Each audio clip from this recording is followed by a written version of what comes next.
Assalamualaikum warahmatullahi wabarakatuh. Welcome back to my YouTube channel.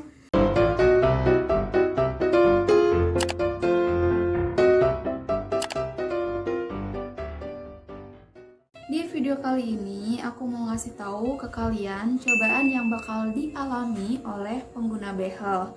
Nah, sebelum lanjut ke videonya, jangan lupa klik tombol subscribe bagi yang belum, dan jangan lupa juga klik tombol notifikasinya agar tidak ketinggalan jika ada video-video terbaru dari aku. Jadi langsung aja, di sini buat kalian semua yang pengen banget pakai behel, niatnya mungkin ada yang pengen ngelangsingin atau mungkin ada yang pengen buat ngerapihin gigi kalian. Nah, kalau menurut aku pribadi, mending pikir-pikir dulu baik-baik. Harus dipertimbangkan karena nanti itu kalian harus benar-benar mempersiapkan diri kalian, tidak hanya dari segi finansialnya aja, tapi dari kaliannya sendiri harus siap karena kalian itu nanti bakal mengalami beberapa cobaan yang dirasakan oleh pengguna behel. Nah, jadi apa aja sih cobaan yang bakal dialami oleh pengguna behel? Yang pertama, harus mengorbankan gigi yang akan dicabut. Buat kalian yang mau pakai behel, biasanya sebelum kalian pakai behel diperiksa, bahkan ada juga dari beberapa dokter yang menyarankan kalian untuk ronsen gigi dulu. Nah, dari ronsen itu dilihat dulu oleh dokter, biasanya akan ketahuan apakah gigi kalian ada yang harus dicabut atau tidak. Buat gigi yang sehat, yang benar-benar nggak sakit tapi harus dicabut, harus benar-benar kalian berkorban bagaimana sih rasanya gigi yang nggak sakit harus dicabut gitu loh. Ya, pokoknya gitulah ya. Aku juga di sini ada 2 gigi yang harus dicabut dan alhamdulillah semuanya udah dicabut. Jadi aman lah ya. Yang kedua, harus rutin ngedate sama dokter gigi, minimalnya itu sebulan sekali. Nah, jadi kalau misalkan kalian udah pakai behel, otomatis kalian itu sering banget ketemu dokter gigi.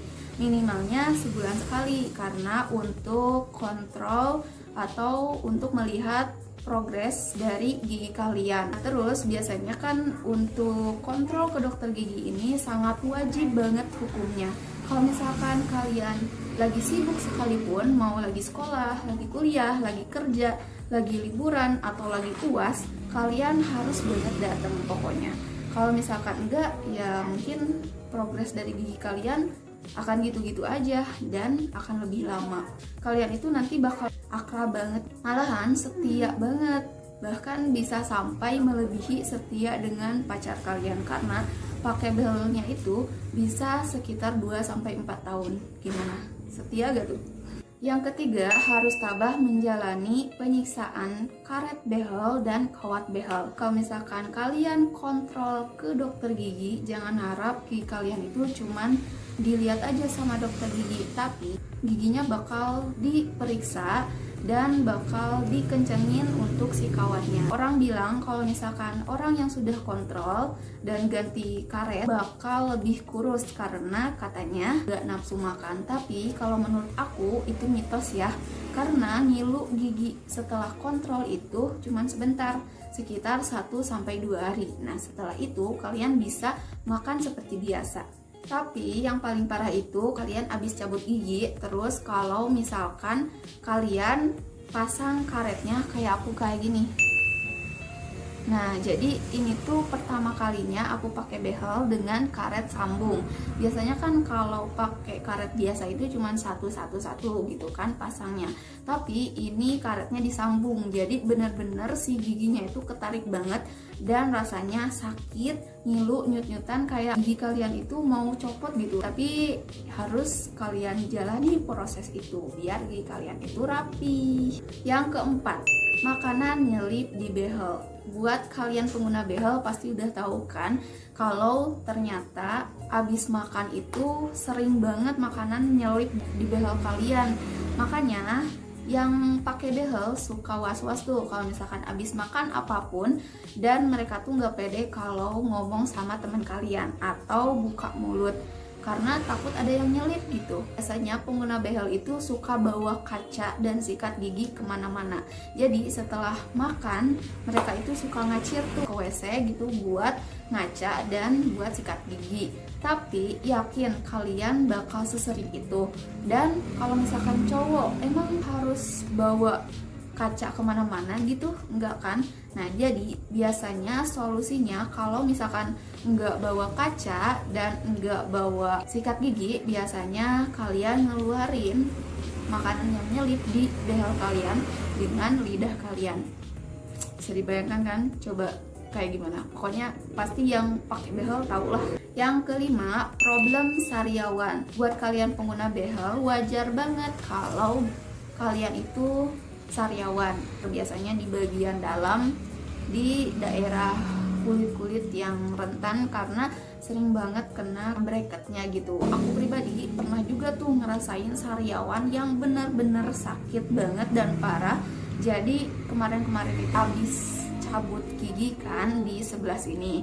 Nah terus karena susah banget buat nyabut giginya, jadi si kawatnya itu dipotong sebagian. Nah sisa dipotongnya itu suka kegores-gores ke bagian kulit yang ada di mulut. Nah terus karena sering banget kegores sampai lecet tuh si kulitnya dan sariawannya gede banget. Aku tuh nggak bisa makan, terus nggak bisa buka mulut gede-gede, benar-benar kesiksa. Alhamdulillah sekarang udah sembuh, udah kayak biasa lagi. Yang keenam, sikat gigi jadi lebih rempong dan lama. Jadi kalau dulunya mungkin kalian sikat gigi sehari itu 2-3 kali, tapi sekarang setelah kalian pakai behel, kalian bakal lebih sering untuk sikat gigi. Dan sikat giginya tuh nggak kayak biasanya. Biasanya kan kalau kita sikat gigi itu paling lama semenit atau 2 menit. Tapi kalau misalkan kalian pakai behel itu bisa aja 1 kali sikat gigi itu ngabisin waktu 5 menit karena biar bersih gitu. Kalau kalian pakai behel biasanya gigi kalian itu lebih cepat kotor dan makanan lebih cepat buat nyelip di gigi kalian. Selanjutnya yang ketujuh, dilema karet behel. Jadi kalau pertama kalian pasang behel mungkin lebih excited gitu ya, tapi ternyata lama-kelamaan kalian itu bakal dilema sama karet behel kalian karena warnanya banyak. Yang kedelapan, biasanya nggak maksimal di foto. Jadi kalau misalkan biasanya kan kita pas dipoto pengen kelihatan bagus kan, dan kita tuh udah berusaha semaksimal mungkin biar bagus, tapi kenyataannya kadang gak maksimal, kayak misalkan lebih kelihatan monyong lah atau apalah kayak gitu pokoknya. Jadi itu aja cobaan yang bakal dialami oleh pengguna behel. Nah buat kalian yang pengen banget di behel, jadi menurut aku pikirkan dulu hal-hal cobaan-cobaan yang telah aku jelaskan tadi. Mungkin segitu aja videonya, semoga bermanfaat. Jangan lupa klik like, comment, share, and subscribe bagi yang belum. See you next video. Bye bye. Assalamualaikum.